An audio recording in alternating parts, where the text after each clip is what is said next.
audience, welcome this evening. It's November the 10th, Thursday. Yes, it says so right here.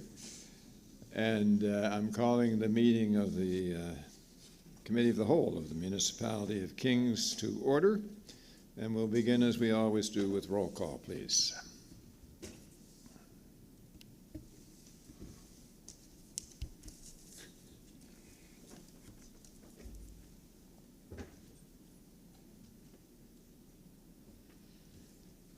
All councillors are currently present with the exception of Councillor Killam. Councillor Killam advised by email that he's had some health difficulties that are detaining him for an indefinite period of time, and we'll keep in touch with him and we wish him well. And it's to be understood that a couple of our councillors will have to leave early this evening, and we've been advised in advance of that. Councillor Hurdle and the Deputy Mayor will both have to leave a little early this evening. So we'll not only start very quickly, but I know the presenter is prepared to speed up his presentation, so listen carefully while you're here. Looking for a motion to approve the agenda as circulated. Moved by the Deputy Mayor, seconded by Councillor Harding. All those in favor or otherwise, please vote now.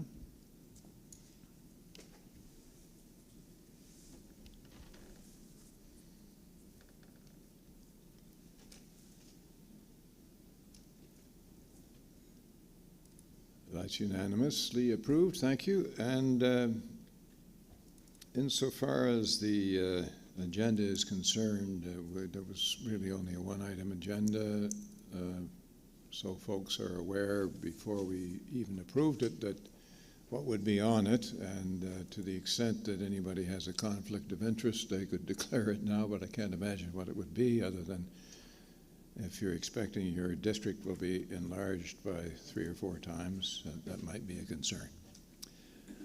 I see no declarations of conflict of interest, so we'll move right to item 4, which is administration. 4A, the study of polling districts for 2022. And Mr. Dan Hagen is, I think, making his first presentation to council. So welcome, Mr. Hagen. And you can explain why you're here and what you've concluded as you go along. Anytime you're ready. Perfect. Thank you, and good evening, Mayor Richard and members of council.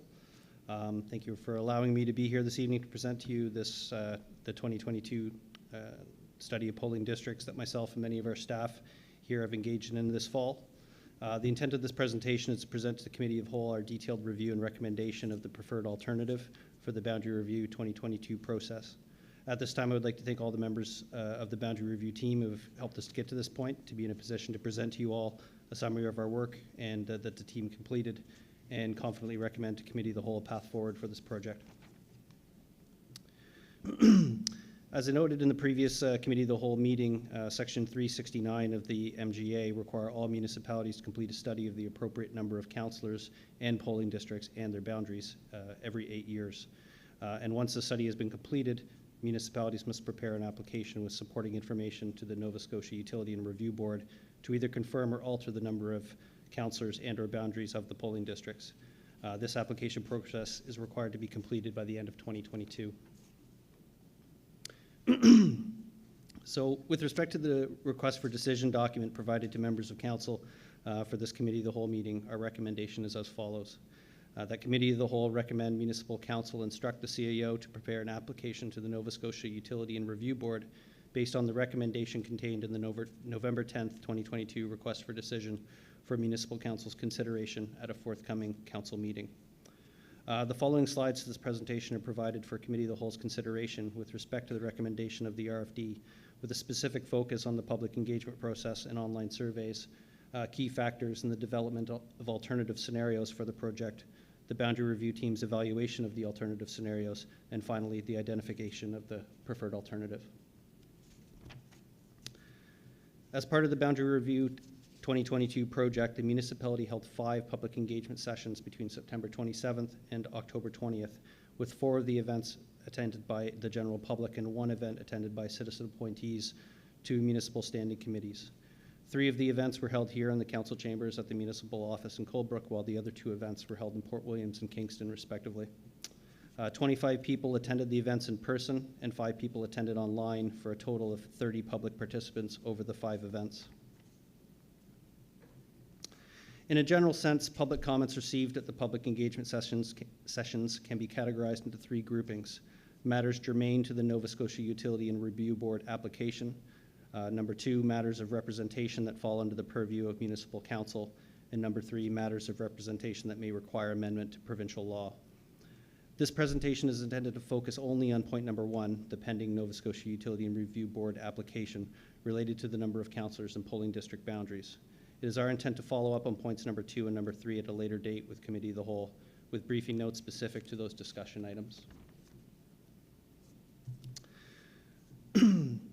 So with respect to public comments on the issue of council size at the public engagement sessions, opinions were varied as to whether to keep council size consistent at 9 members or to increase or decrease the size of council. Based on the participation at the PESs, keeping council the same size or allowing for a minor increase was heard more often than reducing the size of council. With respect to district boundaries, however, public comments varied much more than they did on council size. Many options or areas of interest were noted by the public during the 5 PES events, and not all of them could be acted upon or were ultimately possible. But we did have some areas of interest that were brought up consistently by the public that ended up being areas of focus for the boundary review team. One common theme was the idea of having only 1 village in each district, if at all possible. This became an important factor for our team's review of the district boundaries. Additionally, frequently discussed areas of interest included the historical African Nova Scotian community of Gibson Woods, which is currently in the area of 3 districts. Kingston, Greenwood, and Kingston, Greenwood, and Aylesford. The question being, is it one community of interest or are they separate communities of interest? The East Berwick area, currently in District 7, that abuts District 6, as well as the southern boundary of District 6 in the vicinity of Coldbrook. And then finally, the White Rock Deep Hollow Road area, which is currently District 7, but abuts District 8 and District 9.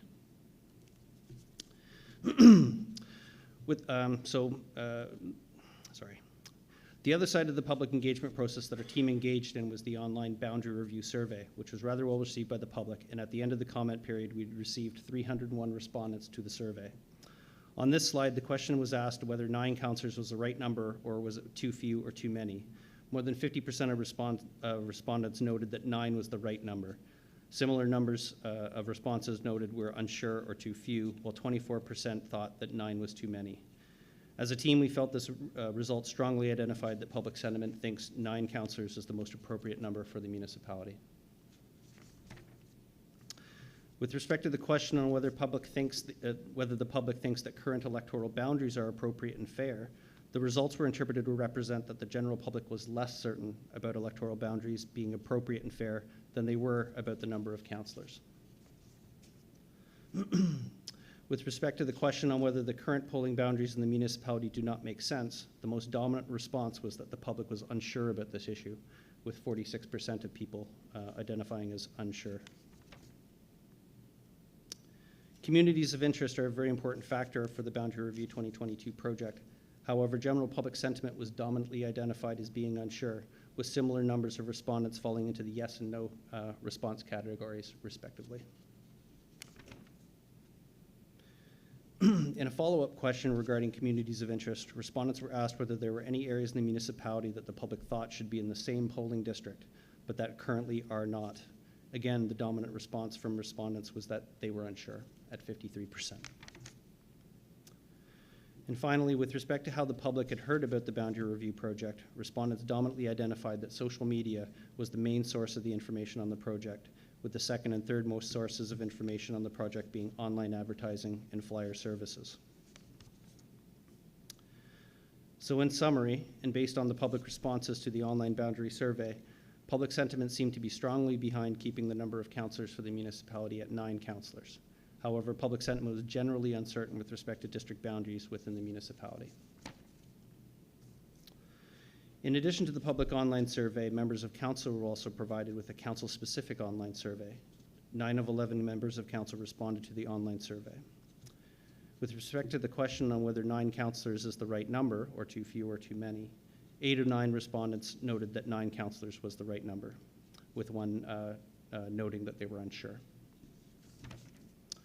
With respect to whether members of council had received any feedback from residents in the municipality about the number of councillors, all respondents identified that they had not received any direct feedback or input on these issues. With respect to the question about current electoral boundaries, 2 members of council identified that they did not think the current boundaries were appropriate and fair, compared to 7 members of council responding that they are appropriate and fair. For the question of whether there are any current polling district boundaries that do not make sense, opinion from council respondents were generally split on this issue, with 4 indicating yes, 4 indicating no, and 1 reporting not sure on that issue. Members of council responded more strongly to the question about whether there are any communities of interest that span 2 different polling districts, with 78% of respondents responding that yes, there are communities of interest currently spanning 2 different polling districts. Conversely, the majority of the members of council identified that there are not any specific communities of interest or areas in the municipality that should be exclusively in the same polling district, but which currently are not, with 56% of respondents indicating no to that question. Based on the responses from council members, there does not appear to have been a lot of comments directly to members of council from the public on the issues of fairness, logic, appropriateness of polling district boundaries, or even regarding communities of interest. So in summary, with respect to the council responses to the online survey, it appears that the majority of council believes that 9 councillors is the most appropriate number for municipal elections, which was consistent with the public sentiment on the public survey. Council respondents appear to be more confident than the general public that there are currently electoral polling district boundaries are appropriate and fair. However, it was also apparent that there is sentiment on council that some communities of interest currently do span 2 polling districts. So those are the results of the surveys. As part of the Boundary Review 2022 project and following the public engagement process, the Boundary Review team was tasked with reviewing options for a number of councillors and polling district boundaries. This process involved reviewing the status quo of 9 districts, as well as developing other alternative scenarios in order to assess the requirements of the MGA. The key factors for developing and assessing the alternative scenarios were directly related to the engagement process with the public and with council, as well as the requirements of Section 368(4) of the MGA. These key factors can be summarized as public and council input, the number of electors, relative parity of voting power, population density, communities of interest, and geographic size. As part of the preliminary review and development of the alternative scenarios for the project, a preliminary list and mapping of 12 alternative scenarios was prepared by the Boundary Review team. These included 1 8-district scenario, 5 9-district scenarios, which includes the status quo scenario, 3 10-district scenarios, 2 11-district scenarios, and 1 12-district scenario. Early in the process, the 11 and 12-district alternative scenarios were screened out due to them being mathematically problematic from a relative parity of voting power perspective, and also from a communities of interest perspective. A good example of this would be current District 8, New Minas. The current number of electors in District 8 is 4,156. And under the 11 and 12 district scenarios, the average number of voters per district would need to be 3,573 and 3,275 electors, respectively. Therefore, in order to maintain the relative parity of voting power at plus or minus 10% of the average number of voters per district in the 11 and 12 district scenarios, District 8 New Minas would need to be split into at least 2 districts, which would go against the priority of keeping communities of interest together in 1 district.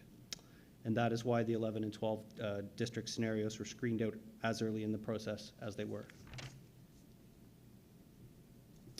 Upon additional design and review of the remaining 9 alternative scenarios, 2 of the 9 district and 2 of the 10 district scenarios were further screened out, as they were determined by staff to be less desirable from the perspective of the key factors that were noted previously on the other slides than the other alternative scenarios.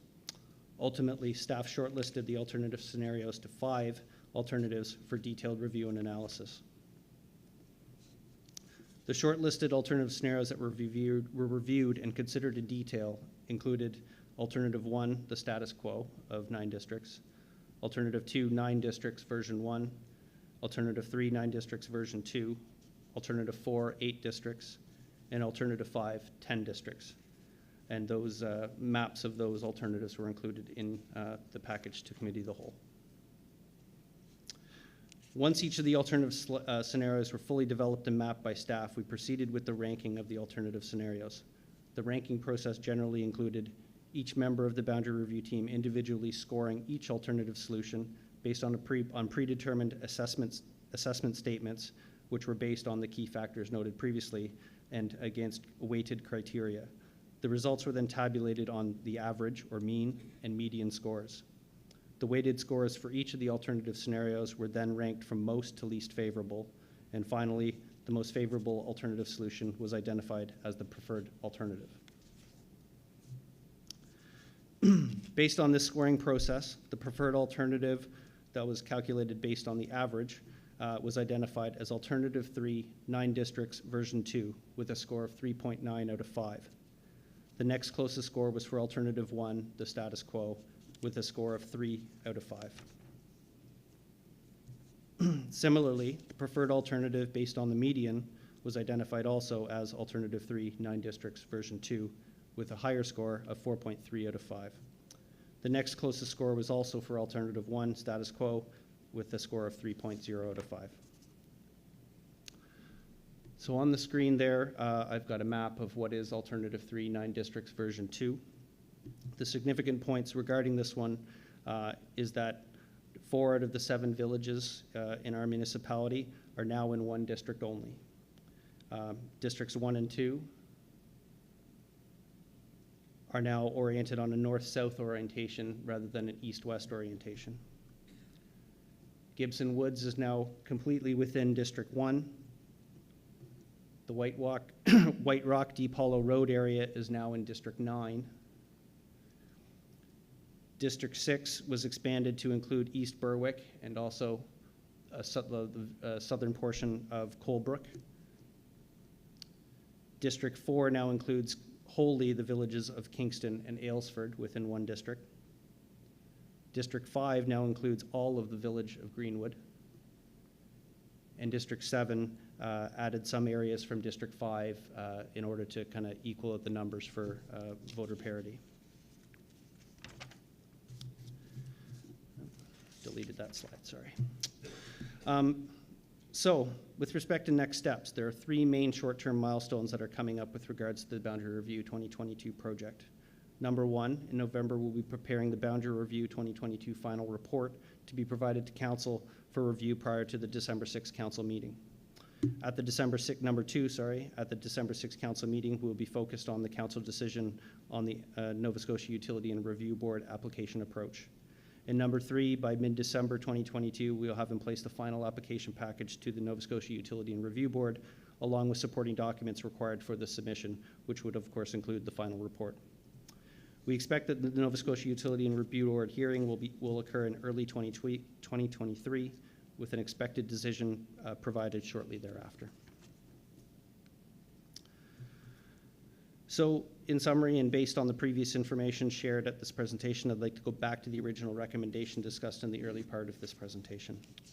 The recommendation to Committee of the Whole is that Committee of the Whole recommend Municipal Council instruct the CAO to prepare an application to the Nova Scotia Utility and Review Board based on the recommendation contained in the November 10th, 2022 request for decision for Municipal Council's consideration of forthcoming Council meeting.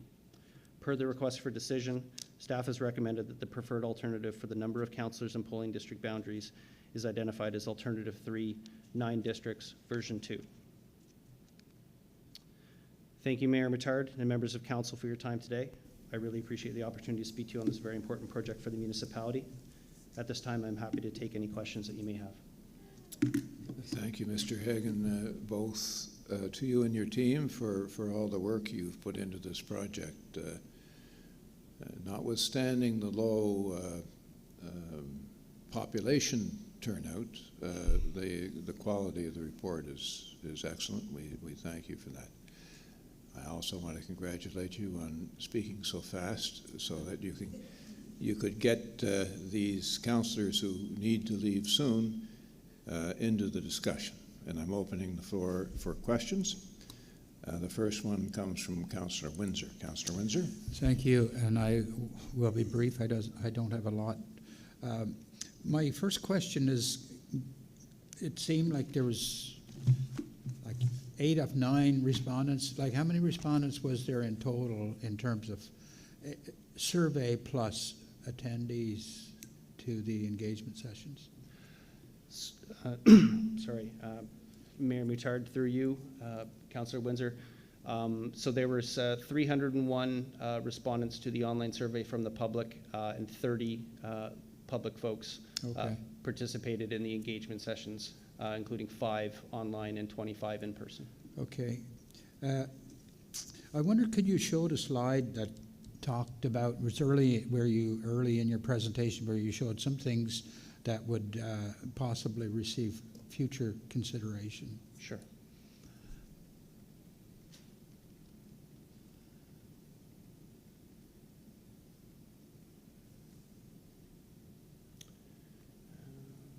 Right. Yes. So could you read the 2 that, yeah, I think you suggested 2 may require further consideration. Yes, sorry, Mayor Muttard, through you, Councillor Windsor. So in this case, we're kind of breaking up the types of comments we receive from the public, mostly in the public engagement session. So matter number 1 is what we're all here tonight to talk about, which is the NSU-ARB application. Matter number 2 would be items that people asked about or had questions about or thought that there could be, different answers for, that would be under municipal councilor's purview. So what did that mean? I'm not sure what that meant. So that would be, sorry, bear with me, I do have some notes on this. So some of the things that were brought up would be council remuneration, and also like reimbursement policies, for example, for mileage and that sort of thing, to compensate councillors for, say, having a larger district than another, that sort of thing, gas, fuel-related remuneration. Those are just a couple of examples. Okay, some supplementary matters related to being a councillor. Yes, sir. And the third one? The third one is a little bigger of a matter. Say, for example, at one of the meetings, there was some question about whether we could broaden representation for ethnic and cultural background, like for people of other ethnic and cultural backgrounds that are maybe underrepresented in municipal politics. For example, First Nations or African Nova Scotians. One idea that was brought up was the idea of a councillor at large that could represent those underrepresented communities. Unfortunately, we can't address that under the current scope of the... Okay. I just wanted to understand where those things were headed. Right. So we're a little bit further study on that by us and staff, and then we'd like to come back to Committee of the Whole with some more information on that, certainly. Thank you. Thank you, Mayor. Thank you. Just trying to get my light back on there. Councillor Allen, you're next. Thank you, Mayor. Through you to Mr. Hagan. In District, you mentioned the addition of a portion of District 7 being added to District 9, the Deep Hollow White Rock area. If that was done, how many constituents would be added to District 9? Do we know? Mayor Richard, through you, Councillor Allen. I don't have that exact number for you right now. It would be, it wasn't going to be a lot. It was more about trying to get away from that idea of District 7 kind of going around New Minas the way it does currently. And so it wasn't a lot of people, but it was enough to, it helped move the numbers of voter parity to be more equal. between District 7 and District 9, I think is kind of what was involved there. But I could, if you need that information, I can Okay. certainly get those numbers for you. Because it is a heavy populated road, Forsyth Road. Right. And the other one, are we taking into addition of constituents added to your area through a development? Like in Avonport, there's the Coach Road development. They're paving the roads over there now. Right. Are you talking like future development? Yes, well, it's already started. They're putting the Right. foundations in. It's large enough that they took the community of Avonport off of growth areas. Mm-hmm. Yeah.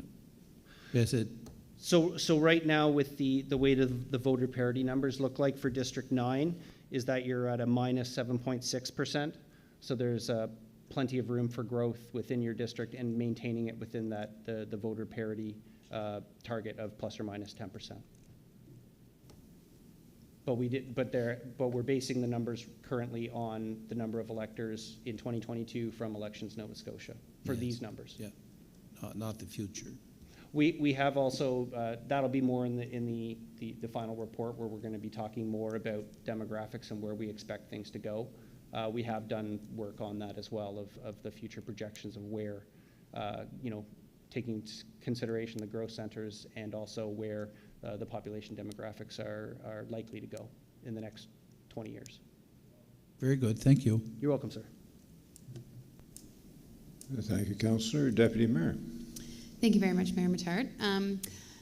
I will preface my comments by saying, by gushing a little bit by just saying it was hard to think of a question because all my questions were answered in the information provided. So I think the process was obviously very thorough. You can map the changes on constituents and boundaries and community, and I think I'm thrilled with the results, and it's good to have it in front of us and I didn't think I'd be this excited, but looking at it, I'm quite excited about it. And my question was, the consideration of villages going into districts, was there any conversation around towns, being that as you kind of noted earlier, border, like the town of Berwick, the village of Cornwall Square, the town of Kempville, the village of New Minas, and subsequently do try to stay active within those communities because a lot of my constituents would find them as service centers, that type of thing. So not to say that there's the same workload required of a councillor who's kind of town adjacent as there would be one that has a village within its boundaries, but I wonder if that was considered at all when you were having those conversations. Yeah, certainly. It definitely came up. It definitely came up as if we tried to make more districts, because then with the problems of how the number of electors then come into play, and then we really are splitting communities of interest. In a way, we didn't spend a lot of time focusing on the towns, directly, but definitely it came into play with how we were adjusting boundaries on some of these, because we don't want to create, like, say, for example, the Deep Hollow Road. We didn't want to recreate something like that then becomes a problem 10 years forward. So in the how do I say this? They were considered, but because of their kind of separate representation and the involvement in that and the political process involved in that, we kind of stayed away from some elements of that as well. Totally fair. Thank you very much. Good answer. And yeah, it's interesting to see in the recommended one that the burden is actually shared a little bit more fairly for District 7. So I actually think that it's a good thing. So I think it's actually been addressed, but I was curious if it had been intentional or not. But I think it's great. Thank you. Yeah, it was definitely one of those things where if we were taking from one, and how do we fairly move to another? And yeah, that's why I think we said that there was 12 initial iterations, but there was probably quite a few more kind of leading up to even formalizing those original, because it's kind of fun to try to figure out where your starting point is on this. And in the end, I'm just really happy we have such a skilled GIS team here that was particularly capable at making sense of something that was kind of bigger than all of us. Thank you. You're welcome. Thank you, Deputy Mayor. Councillor Granger. Thank you, Mr. Mayor. Great work. this was really well laid out. I have a little bit of an overwhelming feeling. I have 2 growth centers in my district, and it looks like with version 3, I'm already, the number of electors is quite high. So taking into consideration the 2 growth centers in one district, how was that considered? Yeah, so we did take into consideration the growth centers and looking about where, say, planning knows about things, or where there are things that are, say, currently not public but are in development. Those were all kind of taken into consideration there. And yes, I guess there are, like you said, two growth centers within District 1.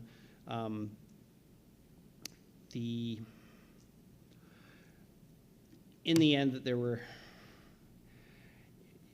so many, depending on which option, there was, especially for District 1, there wasn't a lot of ability to be super flexible on where that number would be. So whether it would be, I think right now, if my memory serves, actually, I don't need my memory, I can just actually look at the table. So for example, yes. Okay, I actually don't have that table here. It's coming. Oh. Okay, yeah, I do have those.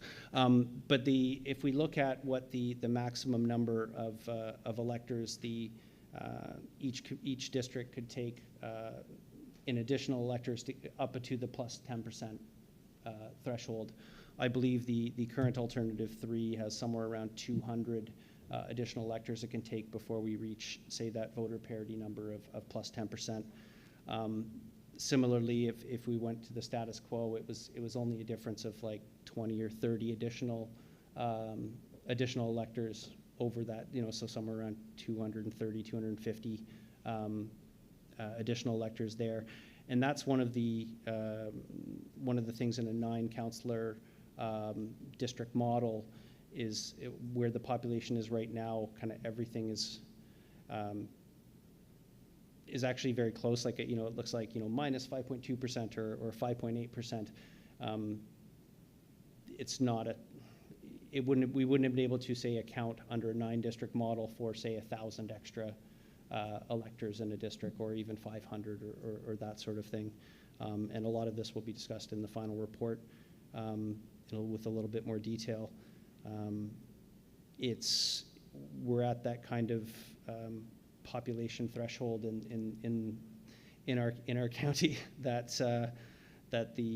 it's going to be increasingly difficult to keep communities of interest together if populations go up significantly. And anyways, that's where the projection modeling that we're working on that talks about where in 10, 20 years, 30 years from now, where the population will be going or is expected to go. I think in the end, we're probably, even though we've seen, like, say, the COVID bump in population in our municipality, that with the aging curves going on, that we're probably, we're not going to see a super drastic increase. But again, we have to look into those numbers a little bit more before we prepare the final report. But certainly it's the voter parity numbers that in your 2 growth centers, I think right now is the kind of the best of all options, and considering everybody, all districts, it was the best we could come up with the data we had. Thank you. Does that respond, Council? Yes? Satisfactory, Council? Yes. Yeah, okay, Thank thank you. you. Councillor Hurtle for the first time. Thank you, Mr. Mayor. Through you, I'm really liking this District 6 Berwick-Kentville sandwich. The boundary lines are certainly making sense from some of the issues that I've heard from constituents where they were unclear or somewhat confused. Just for some clarity, and I'm looking at the southern boundary of District 6, northern boundary of District 7. On the furthest furthest east of District 6, am I seeing a capturing of Harrington Road in District 6? Sorry, what was the road, sir? Is it Harrington? It's the county boundary. Harrington Road is the boundary between Kentville and Kings County. And then there's the extension of Harrington Road that crosses the 101 and becomes connected to Lockhart Mountain as well. Okay. Sorry, you'll have to forgive me because these maps don't have, oh, okay, sorry. So to answer your question, I think I can. So the new revised boundary for District 6 on the southern portion of near Colebrook, the boundary is just south of Harrington Road. So it is capturing Harrington Road within District 6. And where was the other location? Sorry, sir? Thompson Road is, before it was kind of cut off and it's a cul-de-sac, so there was a portion in District 7 that had no access to the remainder of District 7 and came through District 6. Is that then captured again in District 6 for voter clarity? Sorry, and that was Thompson Road? Yes. And that's just to the west of where we were talking about in Harrington Road, closer to East Berwick? Yes. Yes, I do believe from my notes here that Thompson Road is now captured within District 6. Great. And remembering back to the handy-dandy election handbooks, it gave very specific roads indicating the very end of district versus the start and which roads were where. I'm assuming all that comes later on with a more detailed report. Is that safe to assume? Like the descriptions of each district of? Yeah. Yeah, so that's one thing where we know where those things are, but yes, in the actual report there'll be kind of very, very long and very boring descriptions of exactly what the district represents, like where it is bound by and that sort of thing, and that's literally my Thursday this coming week of where we're actually writing all of that out. But obviously it's already been done because of the mapping, but the actual creating those words, yes, that's on the thing I have to do next week. Thank you. I mean, I'm looking at these maps and just some of the issues that were present in my mind at all points are pretty much corrected if we move to this alternative 3 version. So thank you very much. You're welcome, sir. Thank you, Councillor. Councillor Windsor. Just a quick question, Mayor, through you to Mr. Hagan. Was there consultation done with the village commissions? No, Mr. Mayor, through you, Councillor Windsor, there wasn't any. Well, there were people from the different village commissions that I understand were present at our public engagement sessions. I don't know everyone's name, so I can't say exactly who was there. But yes, so there were participants at the public engagement there, but there was no specific meetings just with the villages, no. I asked a question recognizing that it is the voter that we represent, but I was just thinking it may have been useful to hear some perspectives from the village. Thank you. You're welcome, sir.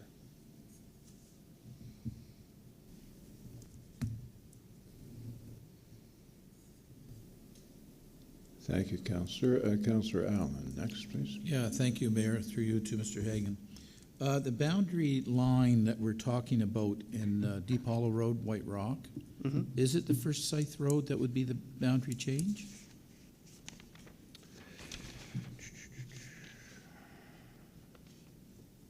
Mr. Mayor, through you, Councillor Allen, pardon me. I don't have it written down exactly what road it is because I don't think it's actually being divided by a road. My understanding it is the boundary of the community of White Rock, so that White Rock now becomes part of District 9, and then the other boundary being the boundary of Canaan, the community of Canaan. That's my understanding, but I can also confirm that next week if you like. Sure, thank you. Thank you, Councillor Allen. Councillor Armstrong. Would we be, will we be provided with maps of each district specifically? Rather than trying to figure out on these, you know, I'm up to 125% magnification here, and I'm still trying to figure out where the boundaries, specifically, you know, in District 4, what they are. I'm assuming part of them is a river, but yeah, it's hard to tell.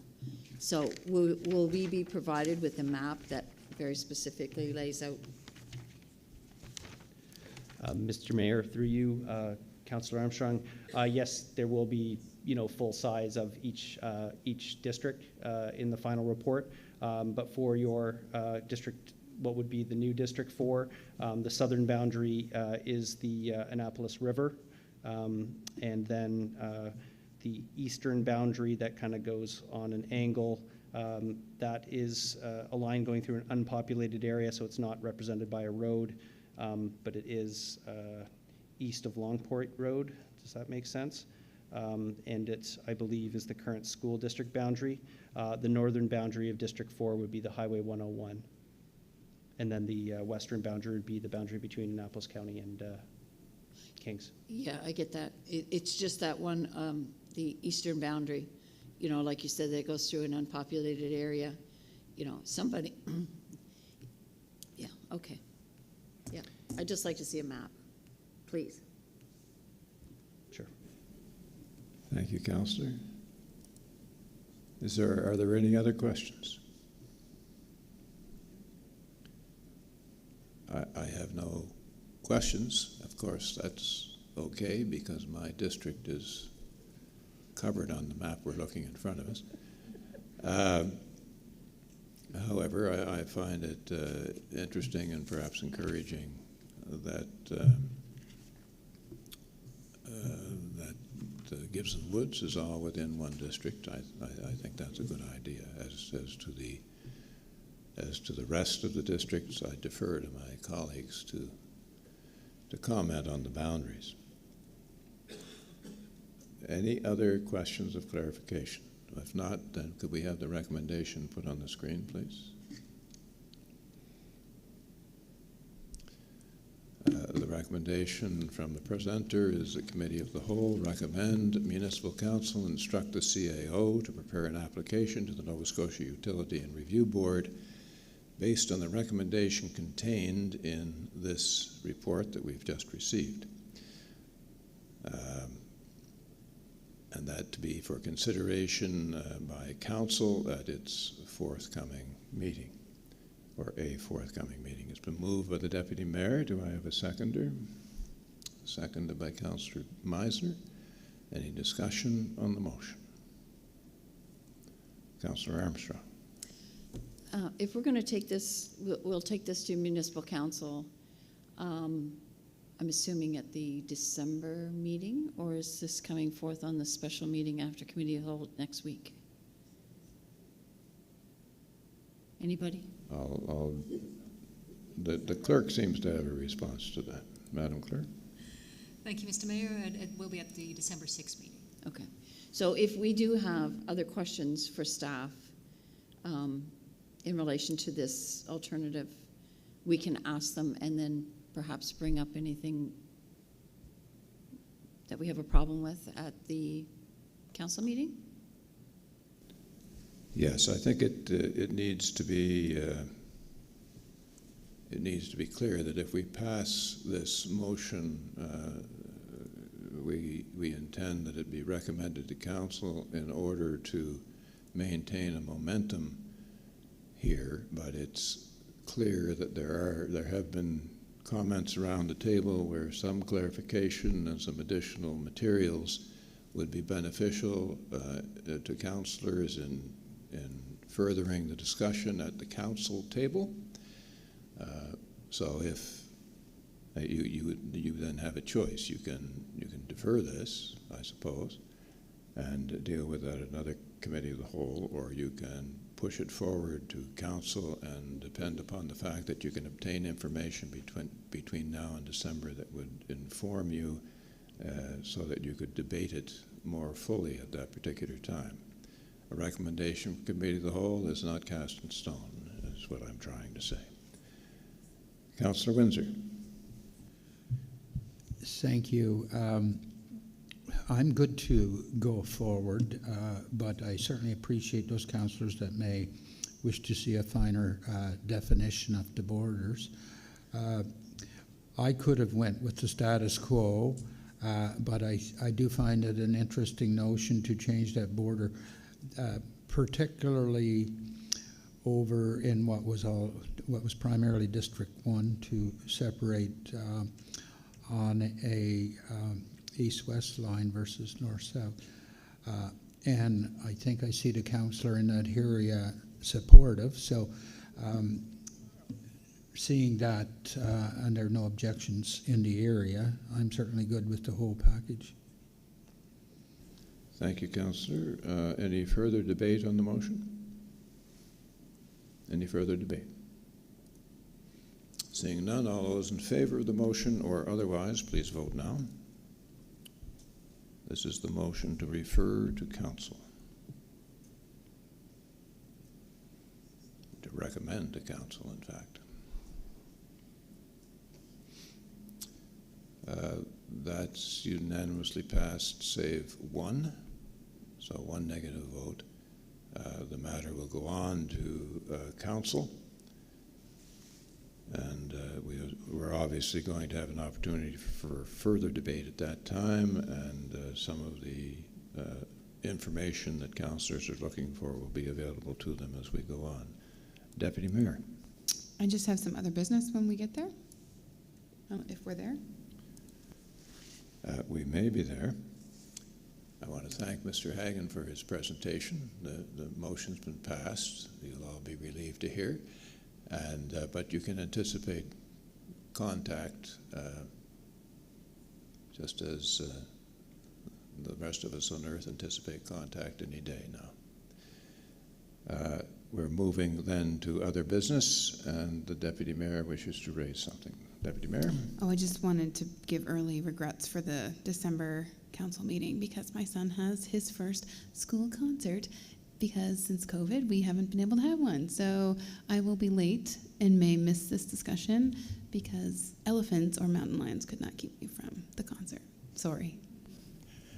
Well, being neither an elephant nor a mountain lion, do you have extra invitations? Yeah. Okay.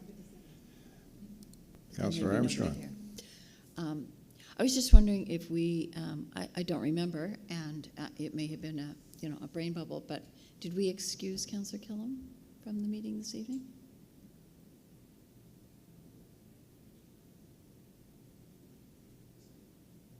You see what difficulty I'm having with my own microphone here. The answer to that question is no. Would you like to make the motion? Yes, I would like. And the seconder, Councillor Hurdle. Any discussion on the motion? Then I'll call for the question. Those in favor or otherwise, please vote now. And no matter what the result of the vote, Councillor Killam, if you're listening in, we wish you well, and we'll be tracking you.